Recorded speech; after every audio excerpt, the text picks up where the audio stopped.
Hello guys, good morning, જય શ્રી કૃષ્ણ. કેમ છો તમે બધા? આઈ હોપ સો તમે મજામાં જશો. આ છે મારો પહેલો બ્લોગ. પ્લીઝ સપોર્ટ કરજો ગાઈઝ. આ ચેનલ પર મારો પહેલો બ્લોગ છે. બીજી એક ચેનલ છે મારી, હર્ષ પંડે ઓફિશિયલ કરીને, અને આ બીજી ચેનલ છે. આના પર પ્લીઝ સપોર્ટ કરજો. આ છે અમારા ઘરનું મંદિર. મંદિરથી જ રોજ સ્ટાર્ટ કરીશ. આ છે અમારા ઘરનું મંદિર. આ છે અમારો બીજો રૂમ અને રસોડું બે ભેગા છે. મોટો રૂમ છે અને આ છે કિચન. તિજોરી છે, ફ્રીજ, વાસણ મૂકવાનો ગોળો. ભાડાના મકાનમાં રહીએ છીએ ગાઈઝ. હાલ તો નોકરી કરીએ છીએ કચ્છમાં અને આમ સાબરકાંઠાના છીએ અમે. આ છે અમારા ઘરનો બહારનો નજારો ગાઈઝ. આ છે ફુદીનો. આ ચકલાને પાણી પીવા માટેની વ્યવસ્થા છે. તુલસી માતા છે. ડ્રેગન ફ્રૂટ પણ વાવ્યું છે. બારમાસી છે.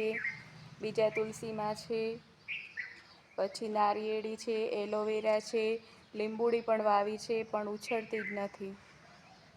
આવું બધું કંઈક વાવ્યું છે. હર્ષ અત્યારે સ્કૂલે ગયો છે. એ આવે એટલે એની પણ મુલાકાત કરાવીશ તમને. એની હાલ એક્ઝામ ચાલે છે. 6ઠ્ઠા ધોરણમાં ભણે છે. આજે લાસ્ટ પેપર છે. એ આવશે હમણાં 11 વાગે, એટલે એની પણ મુલાકાત કરાવીશ તમને.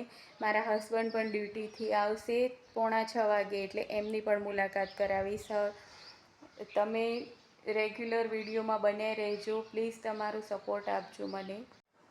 જો ગાઈસ, કામ બામ બધું જ કમ્પ્લીટ કરીને પરવારીને તૈયાર થઈ ગયા છીએ અને રસોઈની પણ તૈયારી થઈ ગઈ છે. જો આ બાજુ દાળ બનાવી છે અને આ બાજુ ભાત મૂક્યા છે. ભાત થવા આવ્યા છે, દાળ પણ થોડીક વારમાં થઈ જશે. દાળ હું રોજ ડાયરેક્ટ વઘારીને જ બનાવું છું. બાફીને પછી અલગથી વઘારવાની એવી નથી કરતી. ડાયરેક્ટ દાળ વઘારી અને પછી બધું પાણી પૂરતું મૂકી જ દઉં અંદર, એટલે દાળ મસ્ત બની જાય. અને એક જ પાણીની દાળ બહુ જ ટેસ્ટી લાગે છે ખાવામાં પણ.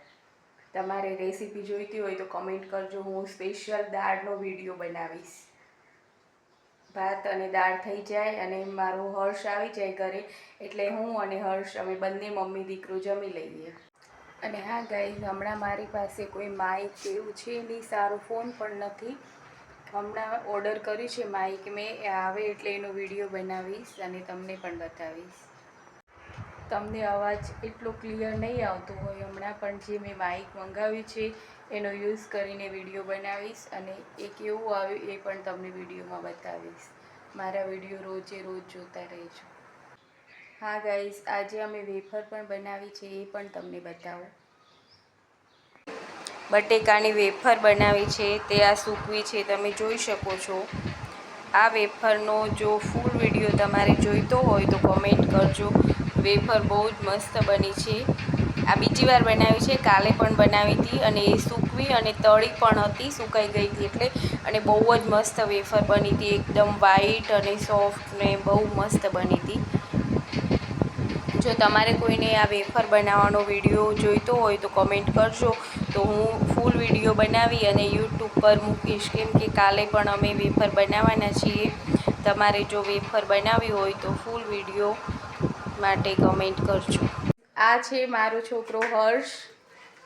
આવી ગયો છે સ્કૂલેથી એક્ઝામ આપીને. કેવું ગયું પેપર બેટા? મસ્ત. વાહ. જો ગઈ જમવાનું બની ગયું છે. હર્ષ સ્કૂલેથી આવી અને જમવા પણ બેસી ગયો છે અને હું પણ હવે જમવા બેસી જાઉં છું. હર્ષ, કેવા લાગે છે દાળ ભાત? મસ્ત. આ જો ગાઈસ, ડાયરેક્ટ બનાવેલી દાળ છે. આવું ટેક્સચર લાગે છે દાળનું. બહુ જ મસ્ત દાળ સ્વાદમાં લાગે છે. આ છે મારા હસબન્ડ, જે ડ્યુટીથી હમણાં જ હજી આવ્યા છે. આવીને હવે નાહી ધોઈ દીવાબત્તી કરશે ને પછી અમે જમી લઈશું. આજે શું જમવાનું બનાવશું સાંજના એ પણ તમને બતાવશું. સાંજની રસોઈની તૈયારી થઈ ગઈ. આ મંચુરિયન બનાવવાનું છે અત્યારે, એના માટે આ મંચુરિયનના બોલ્સ તળીને રાખ્યા છે.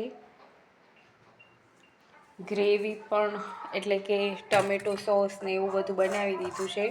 હવે ખાલી એસેમ્બલ કરવાનું છે.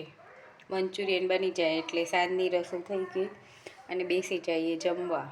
મંચુરિયનનો સોસ તૈયાર થઈ ગયો છે. હવે આમાં મંચુરિયન નાખી દઈશું.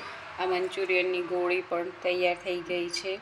હવે ખાલી ગોળી અંદર નાખી અને ડુંગળી, ટમેટાં અને કોબીનો અલગથી સંભારો વઘાર કરી અને એમાં નાખી મિક્સ કરી અને મંચુરિયન તૈયાર થઈ જશે એટલે જમવા બેસી જશે. જમવાનું બનીને તૈયાર થઈ ગયું છે. ડ્રાય મંચુરિયન બનાવ્યા છે, જોઈ લો તમે.